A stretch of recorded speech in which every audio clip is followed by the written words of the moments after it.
Olha, tem história que a gente começa a contar e sente um aperto no peito, porque a gente sabe onde ela vai dar. A história de Maria é dessas. É uma história de amor que migrou, de promessa que azedou e de um coração que teve que aprender na marra que nem todo o ouro que brilha vem da cidade grande. Maria não era boba. Ela era moça do sítio, criada com a terra, com a mão calejada de quem sabe o valor do feijão que planta e do leite que tira. Vivia ali, no interior de Minas, onde o tempo corre mais devagar e vizinho é quase parente. A vida dela era simples, mas tinha uma riqueza que o Rio de Janeiro, para onde ela estava indo, jamais entenderia. O aconchego. O amor dela, o Fernando, era a razão de tudo aqui. Fernando era um rapaz bonito, de sorriso fácil e ambição, que não cabia mais na roça.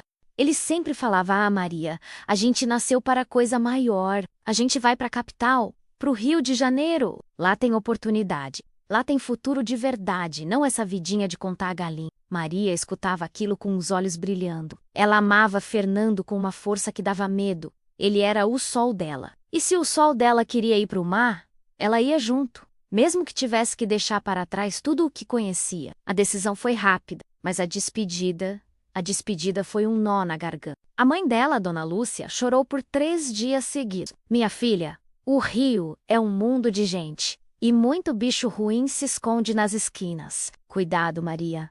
Lá, se você cair, ninguém te levanta. Maria abraçava a mãe, prometendo que ligaria todo domingo, que voltaria logo, que o rio era só uma ponte para a felicidade que eles construiriam. Ela olhava para o sítio, para o pé de manga, onde ela e Fernando tinham trocado o primeiro beijo, para a igrejinha da vila. Era a vida dela ficando para trás. Mas o amor falava mais alto. Fernando, por outro lado, estava elétrico. Ele já tinha alugado um apartamento pequeno, low-end, betáfogo, um cubículo para quem estava acostumado com o espaço da fazenda, mas ele dizia que era super bem localizado e próximo ao metrô. Ele tinha conseguido uma entrevista de emprego numa empresa grande de marketing digital, coisa que ele achava que ia mudar a vida deles da água para o vinho. A viagem foi longa, apertada num ônibus velho. Maria estava grudada na janela, vendo a paisagem verde e montanhosa dar lugar, aos poucos, ao concreto cinza e à fumaça. Quando chegaram no Rio, a primeira coisa que a atingiu não foi o cheiro do mar, mas o barulho. Gente demais. Carro, demais. Buzina era um caos organizado que parecia engolir qualquer paz de espírito. Maria sentiu uma vertigem. Na roça, o silêncio era interrompido pelo canto do pássaro, ou pelo mugido da vaca. Ali, o silêncio era um luxo que ninguém podia pagar. Viu, Maria? É isso aqui que é vida. Fernando gargalhava, puxando a mala dela pela calçada rachada. Ele parecia ter voltado para casa, ele estava no seu elemento. A correria, a adrenalina, o cheiro de asfalto quente. O apartamento era exatamente como Dona Lúcia tinha avisado, um ovo. Tinha uma janelinha que dava para um muro e mal cabiam a cama e a geladeira. Mas Maria tentou manter o sorriso. É temporário, meu amor, disse Fernando beijando a testa dela. Assim que eu engatar nesse emprego, a gente vai para a Zona Sul. Para um lugar com vista para o março na primeira semana, Maria se sentiu uma turista perdida no próprio lar. Fernando conseguiu o emprego na tal agência de marketing. E o trabalho era puxado, muito puxado. Ele saía de casa antes do sol nascer de terno engomado, cheiroso. Maria preparava o café forte, com pão de queijo que ela aprendeu a fazer na cidade, mas ele só tomava um gole, apressado. Tenho reunião às 7, Maria. O ritmo aqui é frenético. Se a gente não correr, a gente fica para trás, ele explicava já com a chave na mão. No interior, o trabalho era duro sim, mas ele tinha hora para começar e, o mais importante, hora para acabar. À noite, a família se reunia, jantava junta, conversava sobre o dia. No Rio, a noite de Maria era uma solidão barulhenta. Fernando chegava tarde, muito tarde, 8, 9, às vezes 10 da noite. E quando chegava, não era mais o Fernando que ela conhecia. O sorriso fácil tinha sumido. No lugar, havia uma testa franzida, o ombro tenso e o cheiro de cigarro e café velho. Como foi o dia, meu amor? Maria perguntava, querendo contar as poucas novidades do seu dia, menos a dificuldade de encontrar uma padaria decente. O susto que levou com um mendigo no metrô, Fernando mal tirava o sapato. Puxado, Maria. Muito puxado. O chefe é exigente. Pressão por resultado. Preciso bater a meta. Não dá pra parar, sabe? Ia ao mercado. Ele ia direto para o banho e quando saia. Estava exausto demais para conversar. Comia qualquer coisa que ela tinha deixado pronta, em silêncio, de olho no celular. Maria, que sempre foi faladeira, se via calada. Ela tentava entender. A cidade grande exigia isso. O sucesso tinha um preço alto. Ela tentou se adaptar. Ela precisava arrumar um emprego. Não aguentava mais ficar o dia inteiro naquele apartamento minúsculo, com o barulho do trânsito entrando pela janela. Fernando, eu pensei em procurar algo, na padaria ou de faxineira, para ajudar nas contas. E para eu não ficar louca aqui dentro, Fernando, pela primeira vez em semanas, a olhou de verdade. Mas não foi um olhar de carinho, foi um olhar de impaciência. Maria, você não vai trabalhar de faxineira. Eu te trouxe para cá para ter uma vida melhor, não para esfregar chão dos outros. Dá um tempo. Quando eu for promovido, você vê o que faz. Por enquanto, foca em arrumar a casa e em fazer a janta. Eu não tenho tempo para me preocupar com isso. Aquelas palavras doeram, não pela proibição de trabalhar, mas pela forma como ele a descartou. Na roça, o trabalho dela era valorizado. Ela era essencial. Ali, ela era um peso, ou pior, um enfeite que ele tinha que bancar até atingir a próxima fase. Maria engoliu o choro e tentou se ocupar, limpar, cozinhar, lavar, mas o tempo se arrastava. Ela sentia falta da cumplicidade do riso fácil, daquele Fernando que sentava com ela na varanda para ver o sol se pôr. O Fernando da capital era outra pessoa. Ele estava obcecado pelo sucesso. Falava em termos que ela mal entendia: networking, branding, startup. O vocabulário dele mudou. O jeito de se vestir mudou. E, o que era mais assustador, o brilho nos olhos dele mudou.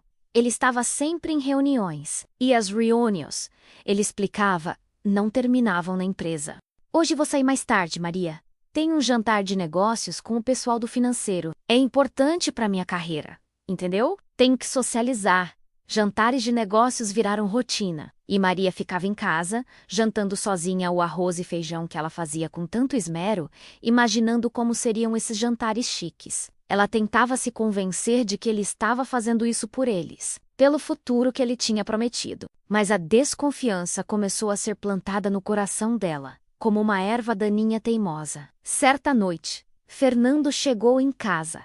Já era quase meia-noite. Ele estava visivelmente alterado, cheirando a bebida e a perfume que não era o dele. Onde você estava, Fernando? Fiquei preocupada, ela perguntou. A voz trêmula. Ele a empurrou de leve, impaciente. Estava trabalhando, Maria, já disse. O pessoal do trabalho resolveu esticar. É normal, é o jeito que a gente cria laços na empresa. Você não entende essas coisas.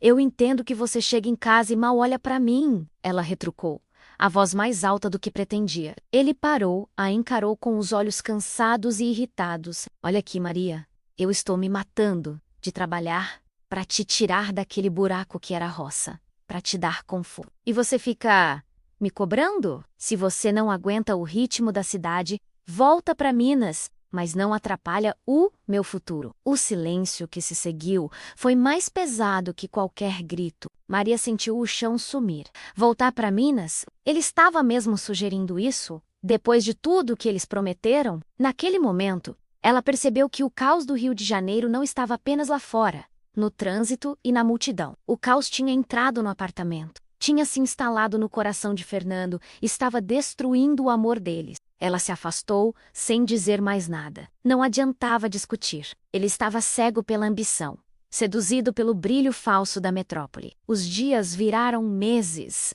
Maria começou a sair mais. Sozinha, ela andava pelas ruas de Botafogo, Copacabana e Ipanema, tentando encontrar um pedaço de vida que fizesse sentido. Ela via os casais andando de mãos dadas, as famílias no calçadão, e sentia uma inveja aguda. Ela tinha trocado a segurança e o afeto da sua comunidade por uma solidão luxuosa, trancada num apartamento caro. Ela tentou fazer amizade. Cumprimentou a vizinha do lado, uma senhora idosa que morava ali há anos. A senhora respondeu com um aceno frio e fechou a porta na cara dela. Na roça, se você passasse mal, 10 vizinhos batiam na sua porta com um prato de canja. No rio, se você desmaiasse na calçada, as pessoas passavam por cima, preocupadas em não perder o ônibus. A indiferença era a regra. Maria finalmente arrumou um bico, contra a vontade de Fernando. Ela começou a trabalhar limpando um consultório dentário 2 vezes por semana, de manhã bem cedo, antes que ele acordasse. O dinheiro era pouco, mas a sensação de ter alguma utilidade, de ter seu próprio dinheiro, era um alívio. Ela escondia o uniforme na mochila e voltava para casa antes que Fernando chegasse do banho. Mas o segredo não durou. Um sábado, Fernando resolveu acordar cedo. Ela estava voltando, suada, com uma mochila nas costas. Ele estava na porta, o rosto fechado. "Onde você estava, Maria?" A voz dele era baixa, perigosa. Ela tentou mentir, mas a boca secou. "Eu fui comprar pão." Ele apontou para o uniforme de limpeza que escapava da mochila. "Você estava limpando o chão dos outros. Não estava? Eu te proibi de fazer isso. Você está me envergonhando." O que as pessoas do meu trabalho vão pensar se souberem que minha noiva é faxineira? Maria sentiu uma raiva fria subindo pela garganta. "E por que eu deveria me importar com o que os seus colegas pensam, Fernando? Eles te dão afeto? Eles te dão companhia? Eles te perguntam como foi seu dia. Eu tô cansada de ficar aqui esperando você chegar tarde, cansado, fedendo ao uísque a sei lá mais o quê." A briga foi feia, a primeira de verdade. Ele acusou-a de ser ingrata, de não entender o sacrifício dele. Ela o acusou de ter esquecido quem ele era, de ter trocado o amor deles por um crachá e um salário gordo. "Você mudou, Fernando," ela disse, as lágrimas escorrendo. "Você não é mais o meu noivo. Você é um estranho estressado que mora na mesma casa que eu." Ele não respondeu, apenas pegou a chave do carro. Ele tinha comprado um carro novo, parcelado em 1000 vezes, para manter as aparências, e saiu, batendo a porta. Maria se jogou na cama, sentindo um vazio no peito que a saudade da roça não explicava. Ela não sentia falta da simplicidade, ela sentia falta da verdade. A partir daquele dia, eles passaram a viver como 2 colegas de quarto que mal se suportavam. Fernando voltava cada vez mais tarde. As desculpas ficaram mais elaboradas, mais profissionais. "É o cliente novo, Maria. Ele é estrangeiro, e a gente tem que acompanhar o fuso horário. É o evento de lançamento. Vou dormir fora, no Hotel da Barra, para facilitar o acesso." Ela já não perguntava mais. A voz da mãe dela, lá do interior, ecoava na sua cabeça. Muito bicho ruim se esconde nas esquinas. Maria sabia, no fundo da alma, que havia algo muito errado. Uma noite, ela não conseguiu dormir. Eram 2 da manhã. O lado dele da cama estava frio e vazio. Ela pegou o celular dele, uma atitude que ela jamais teria tido na vida simples do sítio, onde a confiança era a moeda mais forte. Mas o rio tinha lhe ensinado que, às vezes, a desconfiança era a única coisa que a mantinha segura. O celular estava bloqueado por senha, claro, mas ela lembrou que ele usava a data de aniversário dela. Tentou, a tela desbloqueou. O coração dela batia tão forte que parecia querer rasgar o peito. Ela foi direto para as mensagens de WhatsApp. Havia uma conversa fixada no topo, com o nome de uma tal de Pet, menos gerente de contas. Maria respirou fundo, tentando se acalmar. Talvez fosse só trabalho, mas as mensagens não eram sobre trabalho, eram fotos. Fotos dele, sorrindo, num bar chique, com uma mulher loira, de vestido justo e decote profundo, com o braço pendurado no pescoço dele. A última mensagem era recente, de poucas horas atrás. "Pat menos gerente de contas. Amor, a reunião de hoje foi ótima. Mal posso esperar pelo fim de semana no hotel de Búzios. Avisei a Maria que vou dormir fora, por causa do evento." Ela nem desconfia, coitada. O ar sumiu dos pulmões de Maria. Não era só a traição, que já era um golpe mortal. Era a forma como ele falava dela. Coitada. A risada no final, o escárnio. Fernando não tinha apenas traído o corpo dela. Ele tinha traído a confiança, a promessa, o sacrifício que ela tinha feito ao deixar tudo para trás. Ele tinha transformado a vida dela numa piada, numa conveniência para sua escalada social. Maria não chorou. O choque era grande demais para lágrimas. Ela sentiu uma frieza gelada, uma clareza que só a dor extrema proporciona. Ela se levantou da cama, foi até a sala e pegou a mochila que usava para ir ao consultório. Não havia muito o que levar. As roupas que ela trouxe de Minas, simples, confortáveis, o pouco dinheiro que ela tinha guardado do bico, o terço que a mãe lhe deu. O Rio de Janeiro, com todo o seu luxo, suas luzes e suas oportunidades, tinha se revelado um lugar cruel. O individualismo da cidade tinha corroído Fernando, transformando o homem que ela amava em um ser frio, falso e ambicioso. A lealdade, o apoio, o calor humano que ela tinha deixado no interior valiam mais do que todos os ternos caros e os jantares de negócios que Fernando frequentava. Ela não ia esperar ele voltar de burro. Não ia dar a ele a chance de mentir ou se desculpar. A Maria da Roça tinha morrido, mas em seu lugar nascia uma Maria mais forte, mais dura, que tinha aprendido a lição mais dolorosa da vida. A cidade pode te dar tudo, menos caráter. Ela olhou para o relógio. 4 da manhã. O rio começava a acordar com os primeiros barulhos de caminhão de lixo. Maria abriu a porta do apartamento minúsculo pela última vez. Não olhou para trás. Precisava ir para a rodoviária Novo Rio. Precisava voltar para casa. Mas ela sabia que a casa não era mais a mesma. E ela também não era. Ela estava voltando machucada, sim, mas com a certeza de que a maior riqueza não estava em arranha-céus, mas nas raízes que ela havia cortado por um amor que não valia nada. Maria estava sozinha no meio da cidade, mas pela primeira vez em meses ela não se sentia solitária. Ela estava livre. E agora ela tinha uma missão: se reconstruir. E a reconstrução não ia ser fácil. Ela sabia que precisava de força para enfrentar a volta e principalmente para recomeçar a vida dela, longe daquele pesadelo de asfalto e traição. Ela só precisava de um bilhete de volta e de um pouco de coragem para enfrentar a mãe. Mas isso era assunto para a próxima parte dessa história. Por enquanto, a fuga era o que importava. Fugir da mentira, fugir do rio. Maria saiu daquele apartamento como quem foge de um incêndio. O ar da madrugada, gelado e pesado de poluição, não a incomodava. Ela estava anestesiada. O cheiro de perfume barato e a risada do Fernando e da tal Pati menos gerente de contas ainda estavam impregnados na sua mente.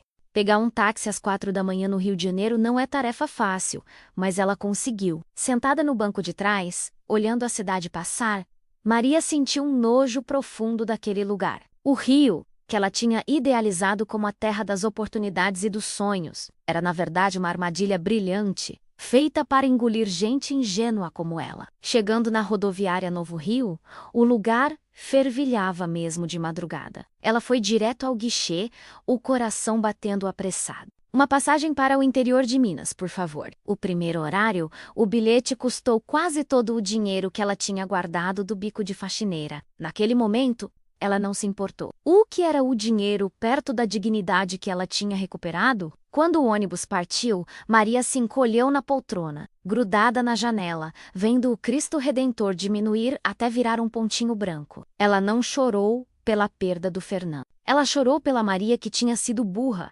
pela Maria que tinha trocado o abraço da mãe pela promessa vazia de um homem, obcecado por terno e gravata. A viagem foi um purgatório. Cada quilômetro que a afastava da capital era um alívio, mas também um lembrete do fracasso. Ela tinha voltado com o rabo entre as pernas, sem aviso, sem luxo, sem casamento. Quando o ônibus finalmente parou na pequena rodoviária da cidade vizinha, de onde ela teria que pegar uma van para a vila, Maria respirou fundo o ar puro. Era um cheiro de terra molhada, de mato, de fogão a lenha. Era o cheiro da verdade. Ela pegou a mochila e desceu.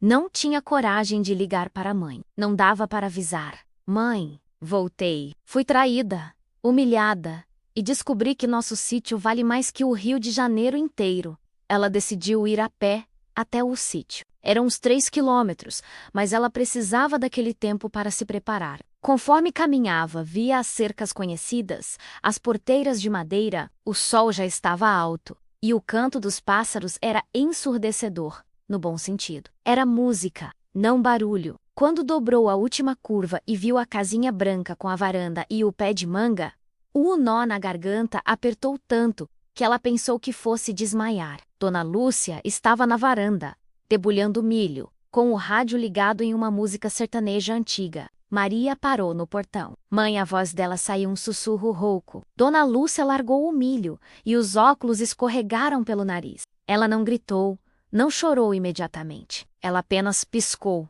como se não acreditasse no que via. Maria, minha Nossa Senhora. A mãe correu, tropeçando na esteira. O abraço que ela deu em Maria não foi de reprovação, não foi de pergunta. Foi um abraço de porto seguro. Um abraço que dizia: não importa o que aconteceu, você está em casa. As lágrimas vieram então, torrenciais. Maria desabou nos braços da mãe, a mochila caindo na terra. O que houve, minha filha? Por que não avisou? Onde está o Fernando? Dona Lúcia a segurava pelos ombros, examinando-a. Maria não precisou falar muito. O rosto pálido, a exaustão, a falta de malas de luxo. A mãe dela era esperta, lida com a vida há 70 anos. Ele me traiu, mãe.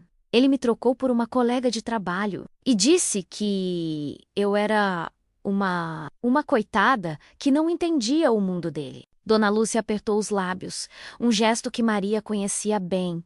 Era raiva contida, esse desgraçado ambicioso. Eu avisei, Maria, o brilho da cidade cega a gente. Mas senta aqui. Volca-cu está magra que nem um prego. A primeira reação da mãe não foi discutir o erro de Maria, mas cuidar do corpo e da alma dela. Naquele momento, Maria entendeu a diferença brutal entre a oportunidade de Fernando e o amparo da mãe. Dona Lúcia preparou um café coado na hora, com queijo fresco e pão de queijo quentinho. Maria comeu em silêncio, sentindo o calor voltando ao corpo. E agora, Maria, o que você vai fazer? Perguntou a mãe, a voz calma. Eu vou ficar, mãe. Se a senhora me aceitar de volta, eu não quero mais saber de cidade grande. O Rio é mentira, mãe. É tudo fachada. As pessoas só se importam com o que você tem, não com quem você é. Dona Lúcia sorriu, um sorriso triste e sábio. Claro que você fica.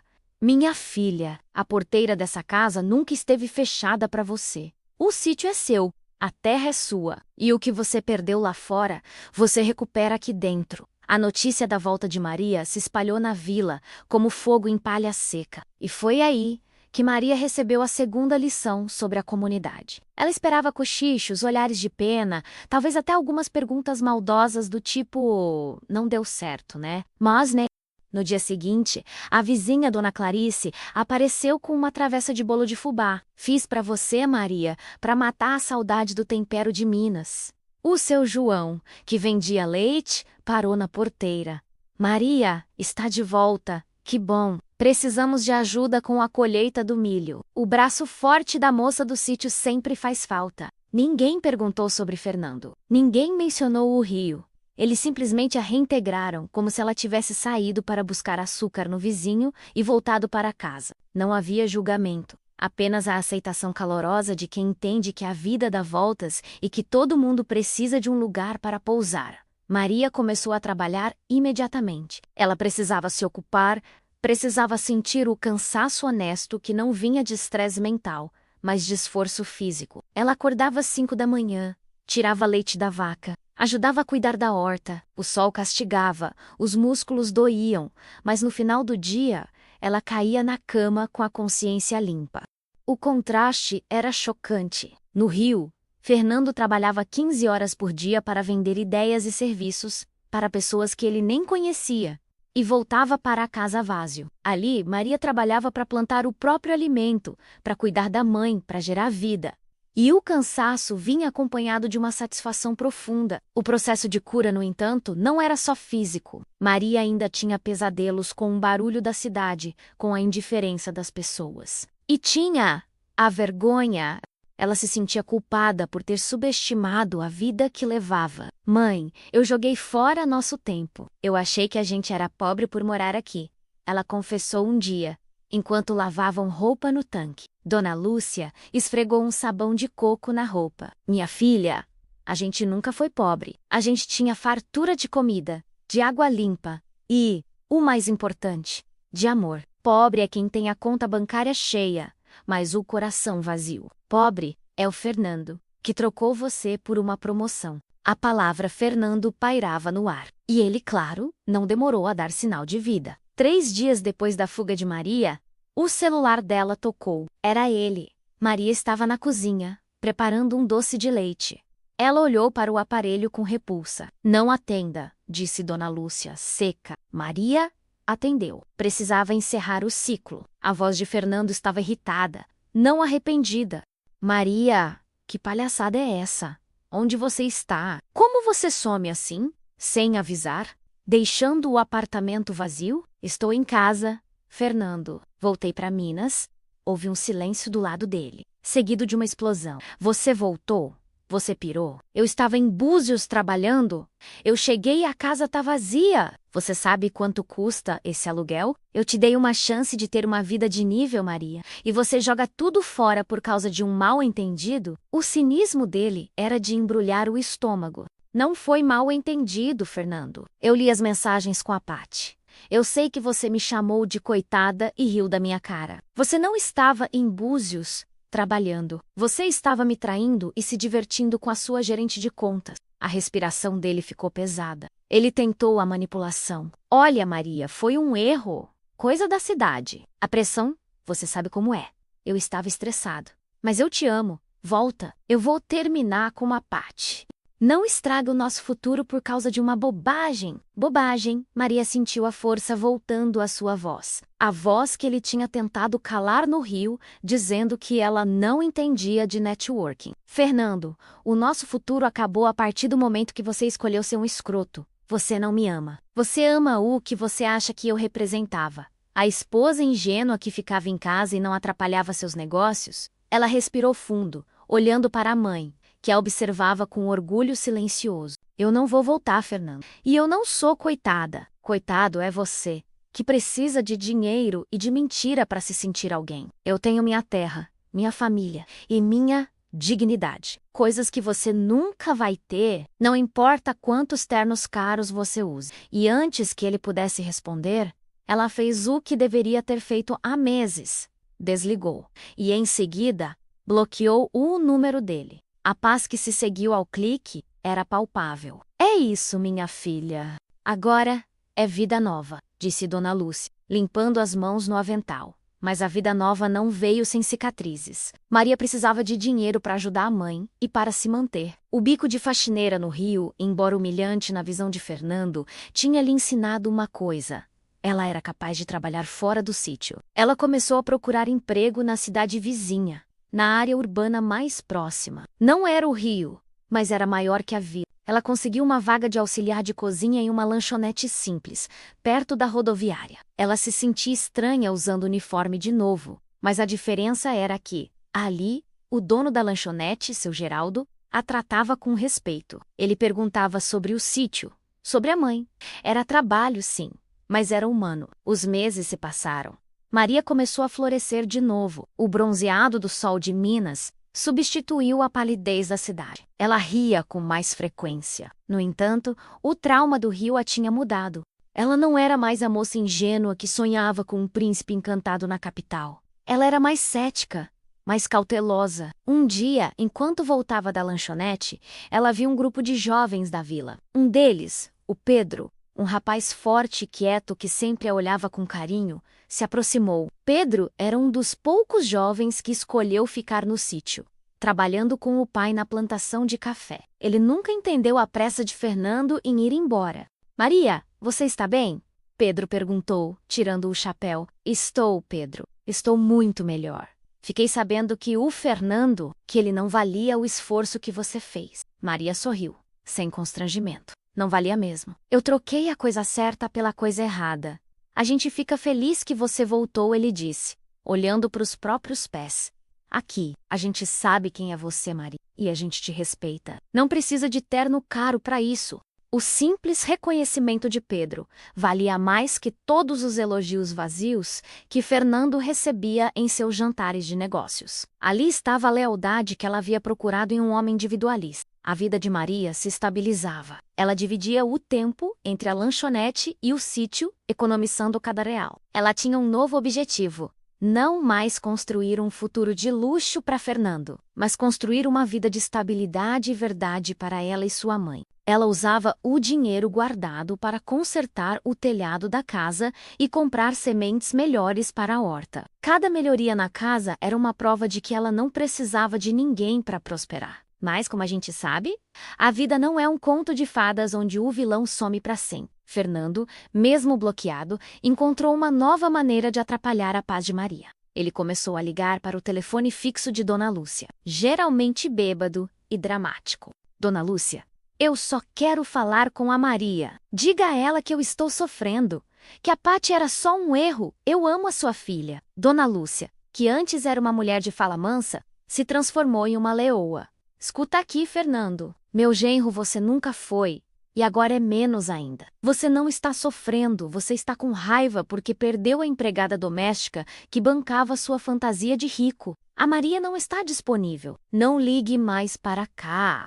Se ligar de novo, eu chamo a polícia. E o pai do Pedro vai te caçar com a espingarda dele. Entendeu? A atitude da mãe deu a Maria uma sensação de segurança que ela nunca sentiu no Rio. No Rio, ela estava sozinha contra o mundo. Ali, ela tinha um exército silencioso de vizinhos e a fúria protetora de Dona Lúcia. A última tentativa de Fernando foi mandar uma carta. Chegou pelo correio, com o timbre chique da agência de marketing. Maria a abriu com cautela. Era um pedido de desculpas ensaiado, cheio de promessas de recomeço e, pior, uma proposta de negócio. Ele dizia que, como ela tinha habilidades manuais, eles poderiam abrir uma loja de artesanato em Copacabana. E ela faria os produtos enquanto ele cuidaria do marketing. Maria riu, uma risada amarga, mas libertadora. Ele não tinha aprendido nada. Ele ainda a via como um recurso, um objeto a ser explorado para o seu próprio lucro. Ela pegou a carta e a queimou no fogão a lenha. O fogo consumiu o papel, e com ele, a última esperança que ela poderia ter tido de que Fernando um dia voltaria a ser o homem que ela amou. Ela estava curada da ilusão. Maria, a moça do sítio, não era mais ingênua. Ela tinha visto o inferno de perto, vestindo um terno caro e cheirando a perfume importado. E ela tinha sobrevivido. A vida no sítio voltava ao seu ritmo natural. Maria estava reconstruindo sua vida tiolo por tiolo, verdade por verdade. Ela estava aprendendo a amar o silêncio, o trabalho duro e a solidariedade que a cidade grande tinha desprezado. Mas a história ainda não tinha terminado. Maria tinha fugido, tinha se curado da traição. Mas ela precisava de algo mais. Ela precisava de um propósito que transcendesse a dor. Algo que provasse, não a Fernando, mas a si mesma, que a força do interior de Minas era superior à frieza do asfalto carioca. E ela estava prestes a encontrar esse propósito, bem ali, na simplicidade da sua terra. Ela só precisava de um empurrãozinho do destino. E esse empurrãozinho estava chegando, sutilmente, na forma de um projeto comunitário, que exigiria toda a sua garra e a união do seu povo. A Maria do Rio estava morta. A Maria de Minas estava renascendo, e ela estava pronta para mostrar ao mundo o que é ter valor de verdade. Mas a vida nova não veio sem cicatrizes. Maria precisava de dinheiro para ajudar a mãe e para se manter. O bico de faxineira no Rio, embora humilhante na visão de Fernando, tinha lhe ensinado uma coisa.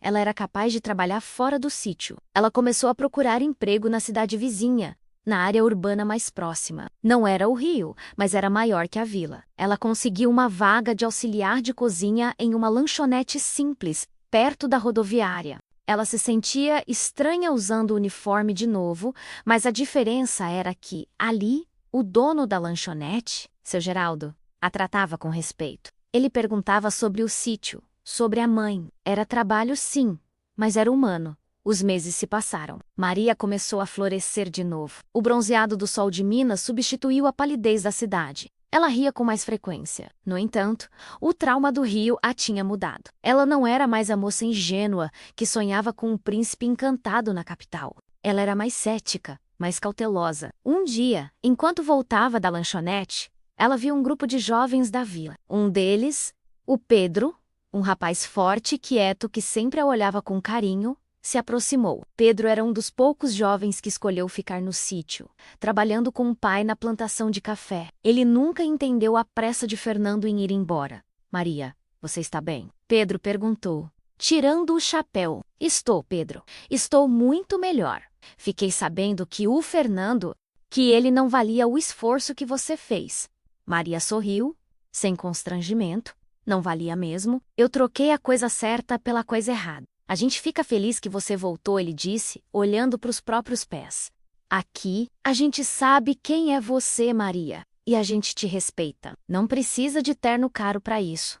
O simples reconhecimento de Pedro valia mais que todos os elogios, vazios que Fernando recebia em seus jantares de negócio. Ali estava a lealdade que ela havia procurado em um homem individualista. A vida de Maria se estabilizava. Ela dividia o tempo entre a lanchonete e o sítio economizando cada real. Ela tinha um novo objetivo. Não mais construir um futuro de luxo para Fernando, mas construir uma vida de estabilidade e verdade para ela e sua mãe. Ela usava o dinheiro guardado para consertar o telhado da casa e comprar sementes melhores para a horta. Cada melhoria na casa era uma prova de que ela não precisava de ninguém para prosperar. Mas, como a gente sabe, a vida não é um conto de fadas onde o vilão some para sempre. Fernando, mesmo bloqueado, encontrou uma nova maneira de atrapalhar a paz de Maria. Ele começou a ligar para o telefone fixo de Dona Lúcia, geralmente bêbado e dramático. Dona Lúcia, eu só quero falar com a Maria. Diga a ela que eu estou sofrendo, que a Paty era só um erro. Eu amo a sua filha. Dona Lúcia, que antes era uma mulher de fala mansa, se transformou em uma leoa. Escuta aqui, Fernando. Meu genro você nunca foi. E agora é menos ainda. Você não está sofrendo, você está com raiva porque perdeu a empregada doméstica que bancava sua fantasia de rico. A Maria não está disponível. Não ligue mais para cá. Se ligar de novo, eu chamo a polícia e o pai do Pedro vai te caçar com a espingarda dele. Entendeu? A atitude da mãe deu a Maria uma sensação de segurança que ela nunca sentiu no Rio. No Rio, ela estava sozinha contra o mundo. Ali, ela tinha um exército silencioso de vizinhos e a fúria protetora de Dona Lúcia. A última tentativa de Fernando foi mandar uma carta. Chegou pelo correio com o timbre chique da agência de marketing. Maria a abriu com cautela. Era um pedido de desculpas ensaiado, cheio de promessas de recomeço e, pior, uma proposta de negócio. Ele dizia que, como ela tinha habilidades manuais, eles poderiam abrir uma loja de artesanato em Copacabana e ela faria os produtos enquanto ele cuidaria do marketing. Maria riu. Uma risada amarga, mas libertadora. Ele não tinha aprendido nada. Ele ainda a via como um recurso, um objeto a ser explorado para o seu próprio lucro. Ela pegou a carta e a queimou no fogão a lenha. O fogo consumiu o papel, e com ele, a última esperança que ela poderia ter tido de que Fernando um dia voltaria a ser o homem que ela amou. Ela estava curada da ilusão. Maria, a moça do sítio, não era mais ingênua. Ela tinha visto o inferno de perto, vestindo um terno caro e cheirando a perfume importado. E ela tinha sobrevivido. A vida no sítio voltava ao seu ritmo natural. Maria estava reconstruindo sua vida tiolo por tiolo. Verdade por verdade. Ela estava aprendendo a amar o silêncio, o trabalho duro e a solidariedade que a cidade grande tinha desprezado. Mas, como eu disse lá no começo, a história de Maria ainda precisava de um ponto final que não fosse só a fuga, mas a vitória. A vitória dela veio não através de um casamento ou de uma fortuna, mas através de um projeto que exigiu tudo o que ela era Maria da Roca, com a cabeça esperta da cidade. A comunidade da vila estava enfrentando um problema sério. A cooperativa de laticínios, que processava o queijo de todos os pequenos produtores, estava patinando. Eles vendiam o queijo a um atravessador por um preço ridículo, e o atravessador revendia na capital por 10 vezes mais. A comunidade estava sendo explorada. E muitos vizinhos, como seu João e Dona Clarice, estavam pensando em vender a terra. Maria ouviu as queixas na lanchonete do seu Geraldo. Ela, que tinha visto Fernando falar tanto de branding e de mercado, percebeu que eles precisavam de uma estratégia. Ela chamou seu João, o vizinho mais velho e respeitado, para conversar. Seu João, o problema não é o queijo. O nosso queijo é o melhor de Minas. O problema é a forma como a gente vende. A gente precisa cortar o atravessador e vender a nossa história. Seu João coçou a cabeça, desconfiado. Mas Maria, a gente não sabe fazer isso. A gente sabe plantar e tirar leite. A gente não sabe de papelada e de caminhão. Mas eu sei. Seu João, disse Maria, com uma segurança que vinha da raiva da falsidade do Rio. Eu vi o Fernando fazer um monte de coisa sem sentido para vender um produto que nem existia direito. a gente tem um produto de verdade. A gente só precisa de um jeito honesto de mostrar isso. Ela fez uma proposta. Ela usaria o tempo livre dela para organizar a logística e a comunicação da cooperativa. A ideia era simples: certificar a produção artesanal do quê? Criar uma embalagem simples, mas que contasse a história da comunidade. E buscar compradores diretos em Belo Horizonte ou São Paulo. O povo da vila, acostumado a ver os jovens fugirem, ficou surpreso. Mas Maria tinha credibilidade. Ela não tinha voltado rica, mas tinha voltado humilde e disposta a arregaçar as mangas. Ela era uma deles, e havia provado que a ambição vazia da cidade não a corromperia. O projeto virou uma missão comunitária. Dona Clarice e as outras senhoras ficaram responsáveis pela qualidade e higiene da produção. Seu João e os homens cuidavam da logística inicial e da produção do leite. Maria, com seu caderno, fazia as contas. Ela ligava para mercados menores, para empórios de comida artesanal, explicando a origem do produto, a tradição. Ela usava a palavra que Fernando tanto abusava: narrativa. Mas a narrativa dela era verdadeira. Era a história de uma comunidade que se recusava a morrer. E adivinhe quem foi o braço direito dela? Pedro. Pedro, o rapaz quieto e forte, tinha uma caminhonete velha que servia para o transporte. Ele era o oposto de Fernando. Não falava em networking, falava em quilometragem e peso. Ele a ouvia com atenção, sem julgamento, e resolvia os problemas práticos. Maria, o caminhão quebrou na estrada de terra, dizia Pedro, sem pânico. Então a gente pega o carro do seu Zé e faz 2 viagens menores. Dá para fazer? Maria respondia, já traçando o plano B. O relacionamento deles cresceu na base da parceria, do suor e da confiança. Não tinha luxo, não tinha jantar de negócios. Tinha pão de queijo na varanda depois de um dia duro, e o silêncio confortável de quem sabe que pode contar um com o outro. Um dia, Maria estava na lanchonete fazendo o fechamento, quando seu Geraldo a chamou.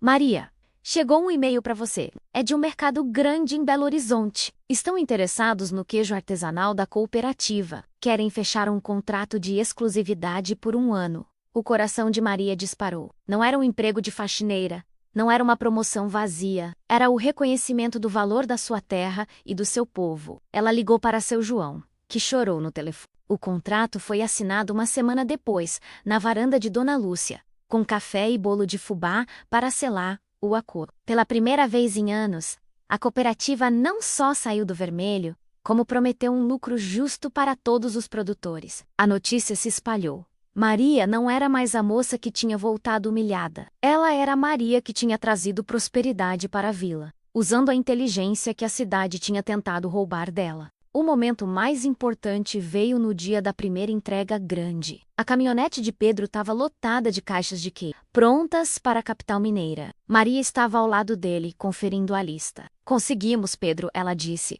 um sorriso cansado e radiante. Pedro a olhou. O sol de fim de tarde batia no rosto dele, destacando a poeira honesta do trabalho. Ele não usava terno, usava botina e uma camisa xadrez. Você conseguiu, Maria? Você nunca precisou daquele cara, nem daquela cidade, para provar quem você é. Ele não a beijou de imediato. Ele apenas segurou a mão dela, uma mão calejada que entendia o peso e o valor do trabalho. Aquele toque simples e firme valia mais que o anel de noivado que Fernando tinha jogado nela no rio. Obrigada, Pedro, ela sussurrou, por ter ficado. Eu não ia sair. Meu lugar é aqui, Maria, e acho que o seu também é. O futuro deles não prometia luxo, mas prometia estabilidade, respeito e, acima de tudo, a lealdade de quem compartilha a mesma terra. Meses depois, Maria não trabalhava mais na lanchonete. Ela era oficialmente a gerente de vendas da Cooperativa de Queijos Artesanais da Serra. Ela tinha montado um pequeno escritório na sala de casa, ao lado da cozinha de Dona Lúcia. Um dia, ela recebeu uma notícia indireta. Dona Clarice, que tinha uma prima que morava na Baixada Fluminense, soube o que aconteceu com Fernando. Ele tinha conseguido a tal promoção, sim, mas a pressão por resultados fez cometer um erro grave de contabilidade na agência. Ele foi demitido, processado e pior. A Patty, a gerente de contas, o abandonou assim que ele perdeu o status. Ele tinha perdido o carro, estava devendo o aluguel do apartamento minúsculo e, segundo os boatos, tinha voltado para a casa dos pais em uma cidade do interior de São Paulo, falido e amargo. Maria ouviu a história sem emoção. Não era vingança, era apenas a prova de que a mentira, construída em cima de ambição vazia, sempre desmorona. Ele tinha trocado a riqueza verdadeira da vida por um brilho falso que não durou. Naquela noite, Maria estava na varanda, sentada com a mãe e Pedro. O céu estava limpo, cheio de estrelas que a poluição do rio jamais permitiria ver. O cheiro era de mato e de terra. O som era o dos grilos e da conversa baixa e amiga. Dona Lúcia olhou para a filha, que estava mais radiante do que nunca. Minha filha, olha só pra gente. O Rio de Janeiro te deu uma lição de vida, mas a vida de verdade te trouxe de volta para casa. Maria sorriu, aninhando a cabeça no ombro de Pedro. Mãe, o Rio me ensinou o que eu não sou. Eu não sou um produto, eu não sou uma coitada, eu sou Maria. E a minha riqueza não está na minha conta, mas nas minhas raízes. Eu troquei a solidão barulhenta por esse silêncio que me conforta. Eu troquei o terno caro pela lealdade. E a verdade, mãe, é que não existe luxo maior do que ter um lugar para onde voltar, e um povo que te espera com um prato de comida e um abraço apertado. E foi ali, sob o céu estrelado do interior de Minas, que Maria finalmente encontrou a paz. Ela tinha ido buscar o amor e o sucesso na cidade grande, mas descobriu que a verdadeira felicidade, aquela que a gente pode tocar e sentir, estava o tempo todo ali, na terra que ela nasceu, no calor da sua gente e na honestidade de um amor que não precisava de holofotes para brilhar. A aventura tinha acabado. A vida de verdade, estava apenas começando. De 1 a 10, que nota você daria? Deixe nos comentários. Assim saberei que chegou até o final e o quanto esta história emocionou você. E se ainda não fez, deixe seu curtir. Inscreva-se no canal e compartilhe este vídeo com quem aprecia histórias com lições de vida. Obrigado por estar aqui e até a próxima.